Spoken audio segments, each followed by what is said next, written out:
Des traces du virus découvertes dans les eaux usées de toute la Flandre. Des traces d'acide ribonucléique, ARN, appartenant au coronavirus ont été retrouvées dans les eaux usées de toute la Flandre, selon une série d'échantillons prélevés par Aquafin, qui est en charge de l'assainissement des eaux au nord du pays. Les échantillons ont été prélevés à Laurenage, Poperinge, Langemarck, Wilpan, Janque, Louvain, Tirlemont, Aarts-la-Haar et Gand. Tous se sont révélés positifs au coronavirus. Le résultat ne dit absolument rien de l'aspect contagieux du virus, il renseigne seulement sur sa dispersion, souligne la chargée de communication, Anja de Oui. L'arme subsiste en effet, après que le virus a perdu sa charge contagieuse.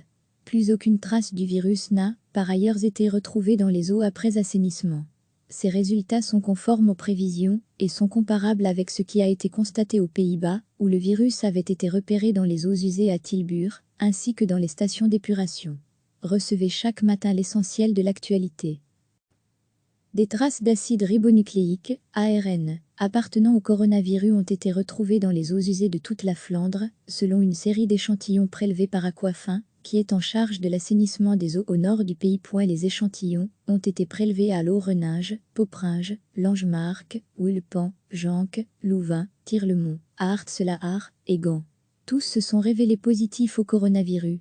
Le résultat ne dit absolument rien de l'aspect contagieux du virus, il renseigne seulement sur sa dispersion, souligne la chargée de communication, Anja de Oui.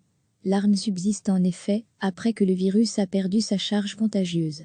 Plus aucune trace du virus n'a, par ailleurs, été retrouvée dans les eaux après assainissement. Ces résultats sont conformes aux prévisions et sont comparables avec ce qui a été constaté aux Pays-Bas, où le virus avait été repéré dans les eaux usées à Tilburg, ainsi que dans les stations d'épuration. Cliquez sur s'abonner pour recevoir les dernières nouvelles.